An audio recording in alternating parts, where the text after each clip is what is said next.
Unit 4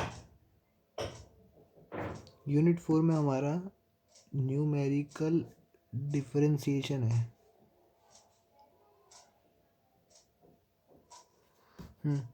numerical differentiation में हम क्या देखते हैं कि जैसे अगर x है, ठीक है, उसकी वैल्यू एक पर्टिकुलर xi मान लो क्वेश्चन में दे रखी है, उसके कॉरस्पॉन्डिंग हमें F dash Y sorry Y dash X निकालना है या वाई डबल डैश एक्स निकालना है, तब हम यूज़ करेंगे न्यूमेरिकल डिफरेंशिएशन। न्यूमेरिकल मतलब वैल्यूज़ दे रखी होंगी, ठीक है। अभी हम क्वेश्चन भी करने जा रहे हैं तो उसमें आपको क्लियर हो जाएगा। फिलहाल के लिए आपको एक बार बता देता हूँ कि एक होता है न्यूटन फॉरवर्ड इंटरप्रिटेशन फार्मूला। ये क्या कहते हैं ये फार्मूला? इस फार्मूले में जैसे आपके पास वाई एक्स है, ठीक है, ये किसके बराबर हो जाएगा? Y naught plus P del Y naught, ठीक है, Y naught plus P del Y naught plus P minus 1 by 2 factorial del square Y naught. Next क्या होगा? P minus 1 P minus 2 by root 3 del square Y naught plus 1, है ना। तो ये होता है न्यूटन फॉरवर्ड इंटरप्रिटेशन, ठीक है। अब बात आ जाती है, इसको थोड़ा सा बता, पी क्या होता है इसमें, ये where P is equals to X minus X naught by H मतलब इंटरवल, ठीक है, यानी दो एक्स के बीच में, x1 और x2 के बीच में, ये एक्स नॉट और x1 के बीच में फिक्स होता है ना, ये कह दो या फिर x1 कह दो, है ना, इन सब के बीच में h होता है, कितना डिफरेंस, है ना, x minus X not. X मतलब क्वेश्चन में जो दे रखा है, एक तरह से बोल सकते हैं, है ना।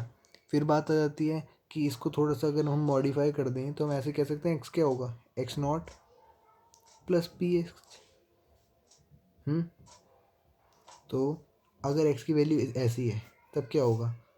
ठीक है, थोड़ा सा मॉडिफाई कर रहे हैं वाई, एक्स की वैल्यू हमारे पास ये है, तो हम X naught plus P H को लगा के इसको ऐसे लिखते हैं, Y naught plus P del Y naught plus P. अच्छा, अब यहाँ पे क्या हो जाएगा? P square minus P by 2 factorial, है ना, इसको थोड़ा सॉल्व कर दिया, ठीक है। फिर del square Y naught plus P Q minus 3 P square plus 2 P by root 3 factorial del square Y naught and so on, है ना। इसको थोड़ा सिंप्लीफाई कर दिया, यहाँ वैल्यू डाल दी इसकी, ठीक है, एक्स की। नेक्स्ट, अब मान लो यहाँ पे हमें अब सब कुछ पी की टर्म्स में आ गया, तो डिफरेंशिएट कर देते हैं, differentiate with respect to P, क्योंकि पी के टर्म्स में आ रखा है ना। हम फॉर्मूला डिराइव करने जा रहे हैं न्यूटन फॉरवर्ड इंटरप्रिटेशन का, ठीक है। तो पी के रिस्पेक्ट में जब डिफरेंशिएट करेंगे तो यहाँ पे देखो आप क्या हो जाएगा? वाई डैश एक्स नॉट, है ना, अगर वाई का डिफरेंशिएशन करेंगे वाई डैश एक्स नॉट। अच्छा, पी के टर्म्स में हो रहा है तो पी तो 1 हो जाएगा और एच बच जाएगा, है ना। एक्स नॉट तो नहीं कहेंगे, एक्स कहेंगे, या इसको ऐसे कह देंगे दूसरा तरीका कि D Y by D X into H, है ना। एक्स नॉट क्या है? कॉन्स्टेंट है, 0 हो जाएगा, तो हमारे यहाँ से डी या वाई डैश एक्स एच कह देंगे, D Y by D X H कह देंगे। आगे सॉल्व करते हैं, क्या होगा? Del Y square Y sorry del Y naught plus इधर का, अच्छा ये 0 हो गया, पी की जगह ये आ गया, है ना। डिफरेंशिएशन करते हैं तो 2p minus 1 by root 2 factorial del square Y naught, ठीक है। मैंने पी स्क्वायर का क्या कर दिया। नेक्स्ट, पी क्यूब था तो 3p square minus 6p plus 2 आ जाएगा, नीचे 3 factorial del cube Y naught and so on जाएगा, ठीक है। अच्छा, यहाँ एच लिखा है ना, एच को मैं उधर ले जाता हूँ तो वाई डैश एक्स आ जाएगा, हमारा क्या आ जाएगा? 1 by H del Y naught plus 2p minus 1 root two गलती से बोल दे रहा हूँ मैं, 2 factorial del square Y naught plus so on, ठीक है। पता ही है तुम्हें, ये लिखना दोबारा से, है ना। तो अब चलो, ये हमारे पास एक फार्मूला आ गया फर्स्ट डेरिवेटिव का, ठीक है। अभी देखो यूज़ करेंगे हम इसको क्वेश्चन लिखने में और सिंपल हो जाएगा काफ़ी। ठीक है। और अगर मान लो मेरे को एक बार और डिफरेंशिएट करना होगा तो देखो यहाँ पे अगर एच होगा तो 2 बार डिफरेंशिएट करना होगा तो यहाँ पे क्या हो जाएगा, मान लो वाई डबल डैश एक्स जब करेंगे तो 1/h2 हो जाएगा। ठीक है। यहाँ से दोबारा से एच उठ के आ जाएगा, तो इसका मतलब y0 प्लस 2p-1 को क्या कह देंगे हम, 2-1 क्या होता है, 2-1 होता है 1/√2, है ना। और सिमिलरली ऐसे करके हम ये तो ज़ीरो हो गया, यहाँ से ये आ गया डायरेक्ट। नाउ इसकी बात करेंगे तो क्या हो जाएगा, 3×2 = 6p-6,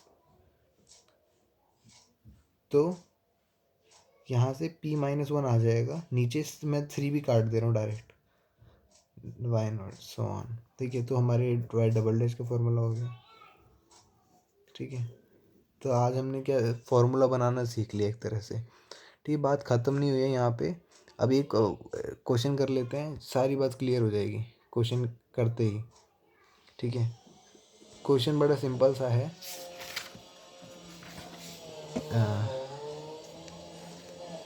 क्या कह रहे हैं कि क्वेश्चन लिख देते हैं। हाँ, फाइंड करना है dy/dx है एट x = 1.5। मान लें ऐसा क्वेश्चन x 1.5 पे है और टेबल दे रखा है ना, अक्सर टेबल दे रखी होती है फ्रॉम फॉलोइंग टेबल। तो टेबल कुछ ऐसी है कि x और y की वैल्यू दे रखी है। तो मान लो 1.5, 2.0, 2.5, 3.0, 3.5, 4.0 ऐसे है ना। और सिमिलरली y की भी वैल्यू दे रखी है हमें 3.325, कुछ भी कह लो, 7.0, मतलब एक तरह से क्वेश्चन दे रखा है हमें, है ना।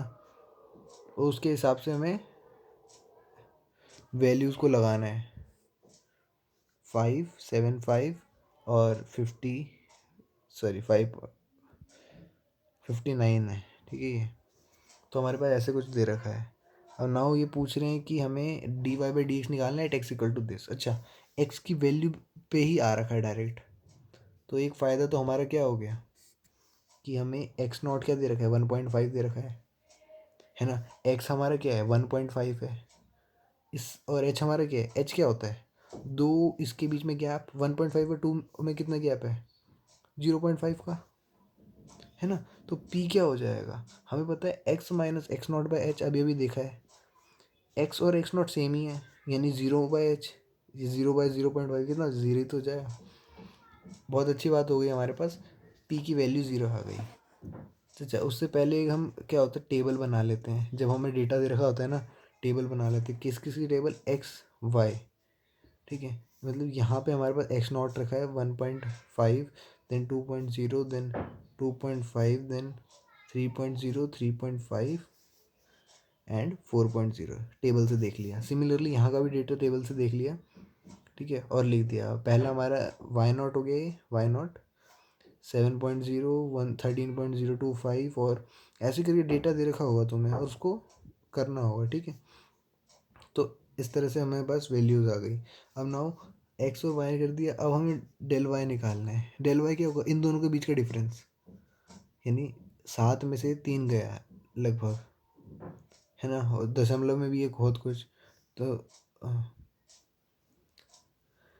कितना हो जाएगा, अप्रॉक्स मान के चलो 3.62, मतलब करके देखोगे ना आ जाएगा। ठीक है।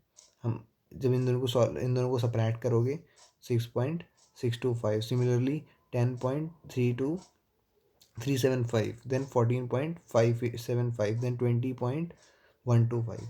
अगेन डेल स्क्वायर वाई निकालते हैं। अब इन दोनों का डिफरेंस 3.0 हो जाएगा। ठीक है। 6.2 कट गया, मतलब कर दोगे, डिफरेंस करने में क्या है, इन दोनों का डिफरेंस 3.75, और कैलकुलेटर भी अलाउड होता है, तो ईजी है ना करना। फिर बात आती है डेल क्यूब वाई की। अच्छा, डेल क्यूब वाई करेंगे तो हर किसी का आंसर 0.75 आएगा। ठीक है। ऐसा हो जाता है, आखिर में जाके सॉर्ट आउट हो जाता है। जैसे डेल की पावर डेल 4 वाई करेंगे तो 0 0 0 हो जाएगा, 0 0 2 बार हो जाएगा। तो ये हमारी एक टेबल बन गई, है ना। इस टेबल का यूज़ करके अब हमें निकालना है आंसर। कैसे निकालेंगे, हमें फॉर्मूला पता है, सिंस क्या लिखेंगे, since D Y by D X जो होता है वो होता है वाई डैश एक्स, जो कि होता है 1/h रूट अंडर, याद है फॉर्मूला, अभी भी हमने पढ़ा, delta Y naught plus 2p minus 1/2 factorial. अगर भूल जाओ तो डिराइव कर देना, डेल स्क्वायर वाई नॉट, वैसे डिराइव तो करने का होगा नहीं, 3p square 6p plus 2 3 factorial del cube Y naught और सो ऑन। क्या करा, 1/h रहने दिया, इसको लिख दिया 2p minus 1/2 factorial del square Y naught 3p square minus 6p plus 2 by 3 factorial del square del cube Y naught. ठीक है, अब हमारे पास क्वेश्चन के हिसाब से D Y by D X को निकालना है, मगर एट एक्स इक्वल टू 1.5। समझ में आ रही है बात, 1.5 पे हमें निकालना है। क्या करेंगे, हम सारी चीज़ें लिख देंगे, वाई डैश यानी एक्स की वैल्यू जो जो हमें गिवन है ना, जैसे हमें 1/h कितना गिवन है, 0.5 गिवन है, डेल डेल वाई कितना गिवन है, 3.625 गिवन है ना, सो ऑन। पी की वैल्यू हमें क्या दे रखी है, 0 है, कहाँ से पता चले भाई, यहाँ से 0 अभी फाइंड करी थी हमने, है ना, तो चीज़ें सॉर्ट आउट हो जाती हैं। तो पी की वैल्यू 0 तो माइनस 1/2 आ जाएगा, 2 फैक्टोरियल 2 ही होता है, इंटू 3 जाएगा। ठीक है, डेल स्क्वायर वाई की बात हो रही है, 3 हो जाएगा, ये रहा 3, सो ऑन। यहाँ क्या हो जाएगा, सब कुछ जहाँ जहाँ पी है सब गया, 2 का 2 रह गया, नीचे 6 का 6 रह गया, मतलब 3 फैक्टोरियल 6 होता है। डेल स्क्वायर वाई नॉट क्या हो जाएगा, डेल क्यूब सॉरी 0.75, इसको सिंप्लीफाई कर दोगे आंसर आ जाएगा 4.75, यही हमारा आंसर है। क्वेश्चन थोड़ा एडवांस, थोड़ा आगे होता तो कहते कि चलो डबल डैश निकाल दो, अगेन हमने ये फार्मूला भी कर रखा है ना, तो चीज़ें ऐसे सिंपल हो जाती हैं। इस तरह से हम न्यूमेरिकल डिफरेंशिएशन करते हैं। होप आपको समझ में आया होगा। ठीक है फिर, अच्छा नोट्स जो हैं वो मैं आपको डिस्क्रिप्शन में लिंक दे दूँगा फ़ोटो का इसका, तो आप वहाँ से ले लेना। Okay, bye.